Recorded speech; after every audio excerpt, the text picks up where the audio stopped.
राधे राधे मित्रों।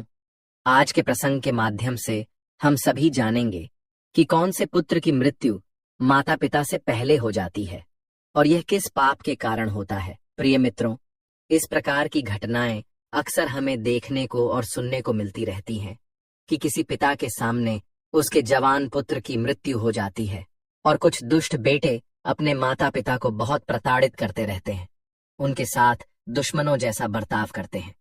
मित्रों, आखिर ऐसा क्यों होता है, आइए जानते हैं एक अत्यंत ही सुंदर कथा के माध्यम से कि पिता से पहले पुत्र की मृत्यु क्यों हो जाती है और यह दारुण दुख पिता को क्यों सहना पड़ता है।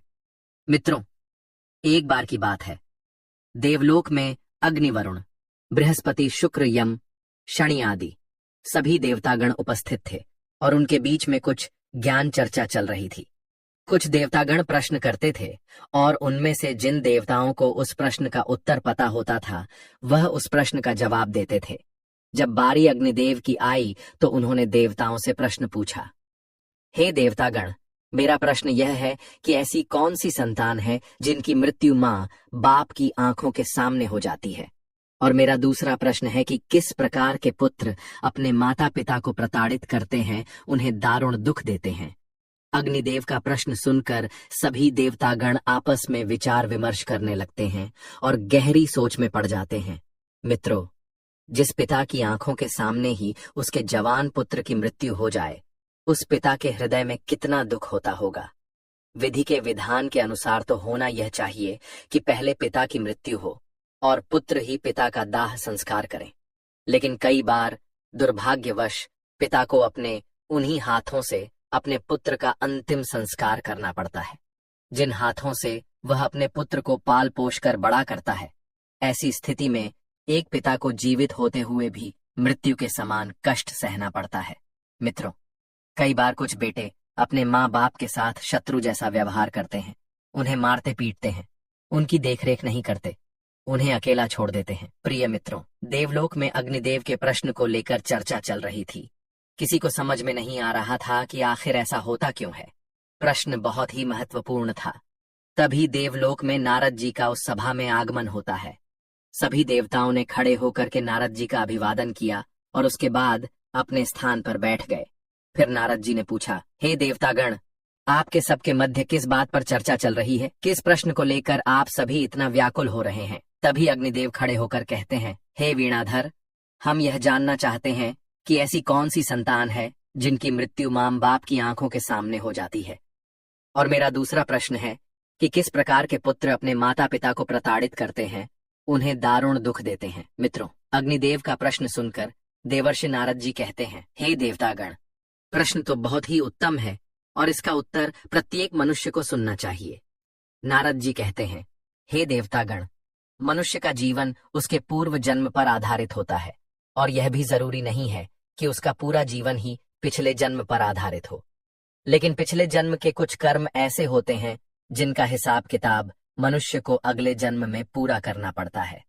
प्रिय मित्रों, पहले हमें यह समझना होगा कि कैसे आपके द्वारा किया गया कर्म आपकी गलती तय करता है और आपका कर्म ही आपका भविष्य को निर्धारित करता है। कर्म 3 प्रकार के होते हैं। नंबर 1 संचित कर्म, नंबर 2 प्रारब्ध कर्म, नंबर 3 क्रियामाण कर्म। इन तीनों कर्मों का अलग अलग फल मनुष्य को प्राप्त होता है।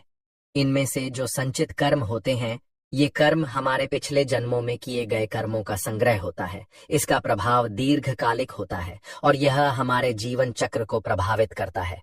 ऐसे कर्म हमारे अगले जन्म में हमारे साथ रहते हैं और उन्हीं कर्मों का फल हमें कभी कभी दुख और सुख के रूप में भोगना पड़ता है। मृत्यु के बाद यह भौतिक शरीर तो नष्ट हो जाता है, लेकिन जो सूक्ष्म शरीर होता है वह जन्म जन्मांतर तक आत्मा के साथ जुड़कर रहता है और हमारे जितने भी सगे संबंधी होते हैं वे सभी किसी न किसी कारणवश हमारे साथ आते हैं। कभी किसी जन्म में तो कभी किसी जन्म में वह सब हमारे कर्म का हिसाब चुकाने के लिए अलग अलग रूपों में आते रहते हैं। देवर्षि नारद जी की बात सुनकर सभी देवतागण कहने लगे हैं, हे देवर्षि, आपकी यह बात हमारी समझ से परे है, थोड़ा और सरल भाषा में हमें समझाइए। तो नारद जी कहने लगे, हे देवतागण, ध्यान से सुनिए, मैं तुम्हें एक अद्भुत और ज्ञानवर्धक कथा सुनाता हूँ। इस कथा के माध्यम से आपको यह जवाब मिल जाएगा कि पुत्र की मृत्यु पिता से पहले क्यों हो जाती है और कौन से पुत्र अपने माता पिता को दारुण दुख देते हैं। देवर्षि नारद जी की यह बात सुनकर सभी देवतागण शांत हो जाते हैं और कथा सुनने लगते हैं। मित्रों, कथा सुनाते हुए देवर्षि नारद जी कहते हैं, हे देवतागण, प्राचीन काल की बात है। एक गांव में एक किसान रहता था। उसके परिवार में उसकी पत्नी और एक लड़का था। किसान के लड़के का नाम नकुल था। कुछ सालों के बाद किसान की पत्नी की मृत्यु हो जाती है। जिस समय किसान की पत्नी की मृत्यु हुई थी, उस समय उस किसान के पुत्र की आयु मात्र 5 वर्ष थी। कुछ समय बाद किसान ने दूसरा विवाह कर लिया और उसकी दूसरी पत्नी से एक पुत्र पैदा होता है। संयोगवश कुछ समय बाद किसान की दूसरी पत्नी की भी मृत्यु हो जाती है। अपनी पत्नी की मृत्यु से वह किसान बहुत दुखी हो जाता है। फिर वह अपनी पत्नी का पूरे विधि विधान से अंतिम संस्कार करता है। उसके बाद वह घर आ जाता है और अपने दोनों बेटों के साथ अपना जीवन व्यतीत करने लगता है। धीरे धीरे समय बीतता गया और किसान का जो बड़ा बेटा था, जो पहली वाली पत्नी से पैदा हुआ था, वह विवाह के योग्य हो जाता है। तो किसान अपने बेटे के लिए एक अच्छी सी कन्या देखकर उसके साथ अपने बड़े बेटे की बड़ी धूमधाम से शादी कर देता है। फिर एक दिन अचानक से किसान बीमार पड़ जाता है। किसान के बेटे ने अपने पिता का बहुत इलाज कराया, लेकिन बीमारी गंभीर होने के कारण उसकी हालत बहुत खराब हो जाती है और एक दिन किसान की मृत्यु हो जाती है। मित्रों, किसान का जो छोटा बेटा था, जो उसकी दूसरी पत्नी से पैदा हुआ था, वह अपने सौतेले भाई के साथ रहने लगता है। बड़ा भाई अपने छोटे भाई को बड़े प्रेम से रखता था। धीरे धीरे समय बीतता गया। फिर एक दिन अचानक से किसान का छोटा लड़का बीमार हो जाता है। जब उसकी हालत ज्यादा खराब होने लगी तो किसान के बड़े बेटे नकुल ने नगर के वैद्यों से उसका इलाज करवाया, परंतु उसे कोई राहत नहीं मिली। आगे देवर्षि नारद जी कहते हैं, हे देवतागण, आगे की कहानी ध्यानपूर्वक सुनना, क्योंकि अब आपको पता चलेगा कि किन कर्मों के कारण पिता से पहले पुत्र की मृत्यु हो जाती है। हे देवतागण, बड़े भाई नकुल ने अपने छोटे भाई का कई वैद्य हकीमों से उपचार कराया, लेकिन उसकी हालत में कोई सुधार नहीं हुआ। इधर छोटे भाई की दिन प्रतिदिन तबीयत बिगड़ती जा रही थी। उसके इलाज में घर का काफी धन भी खर्च हो चुका था। इलाज कराते कराते बड़ा भाई अब थक चुका था।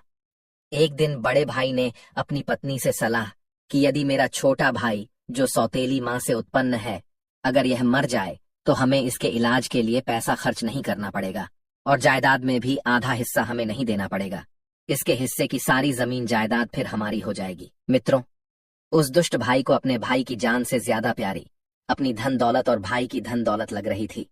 तभी तो कहते हैं, जिस मनुष्य के पास जितना अधिक धन होता है, वह उतना ही अधिक उस धन के पीछे पागल हो जाता है। किसान के बेटे का यह सुझाव उसकी पत्नी को भी बहुत अच्छा लगा और उसने अपने पति से कहा, पिया जी, हम इसे मार भी तो नहीं सकते। यदि इसे मार दिया तो लोग समझेंगे कि हमने लालचवश इसे मार डाला है। क्यों ना हम यह काम किसी वैद्य से करवाएं। आप जाओ और किसी वैद्य को धन का लालच देकर उससे कहो कि वह दवाई के बदले मेरे सौतेले भाई को जहर देकर मार दे। इससे किसी को पता भी नहीं चलेगा और कोई रिश्तेदार हम पर शक भी नहीं करेगा। सब लोग कहेंगे कि यह बीमार था, इसलिए बीमारी के कारण इसकी मृत्यु हो गई। बड़े भाई नकुल ने पत्नी की बात मान ली और मन में विचार करने लगा कि यदि किसी वैद्य से बात की जाए तो हमारा काम बन जाएगा। फिर क्या था, बड़े भाई ने ऐसा ही किया। वह एक वैद्य के पास जाता है और उसे धन का लालच देता है। वह वैद्य पैसे का बड़ा लालची था। जब बड़े भाई ने उस वैद्य से बात की और उसे बताया कि मुझे मेरे छोटे भाई को जहर देकर मरवाना है, वैद्य पहले तो हिचकिचाने लगे, लेकिन जब किसान के बड़े बेटे ने वैद्य को इस काम को करने के बदले 500 स्वर्ण मुद्राएं देने की बात की, तो वह वैद्य यह काम करने के लिए तुरंत राजी हो गया। मित्रों, अगले दिन वह वैद्य उसके छोटे भाई का इलाज करने के बहाने से आता है और उसे जहर देकर चला जाता है। जहर के प्रभाव से तत्काल उसकी मृत्यु हो जाती है। अपने छोटे भाई की मृत्यु पर वे दोनों पति पत्नी बहुत खुशी मनाते हैं और सोचने लगे, अब तो रास्ते का कांटा निकल गया।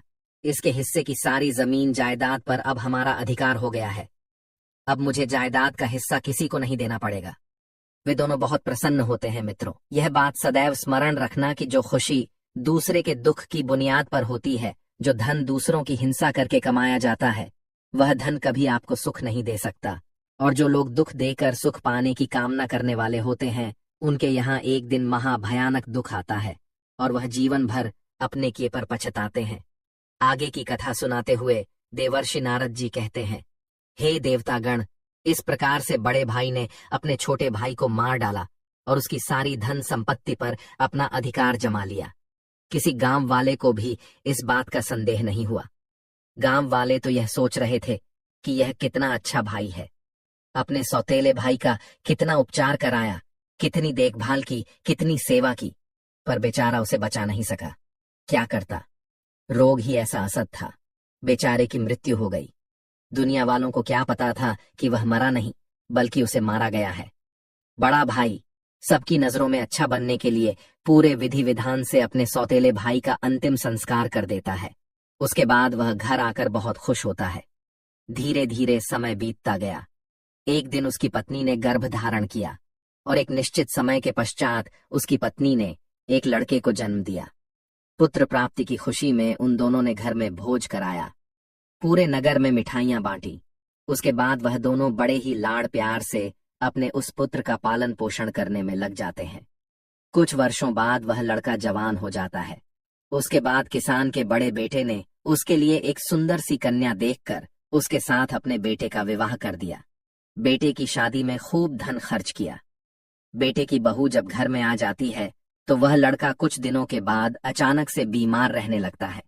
माँ बाप ने उसके इलाज के लिए बहुत से वैद्य हकीमों को घर बुलाकर उसका इलाज कराने लगे। जिसने जितना पैसा मांगा उसको उतना पैसा दिया गया। वह इलाज के बदले जो भी धन मांगते वह किसान का बेटा उसे सब कुछ देता था ताकि उसका लड़का ठीक हो जाए। अपने लड़के के इलाज में उसने अपनी आधी संपत्ति बेंच डाली। परंतु कहते हैं ना कि जिसका जितना कर्ज होता है उसे अवश्य चुकाना पड़ता है, चाहे कोई कैसे भी चुकाए। मित्रों, उस लड़के की दिन प्रतिदिन तबीयत खराब होती चली जा रही थी।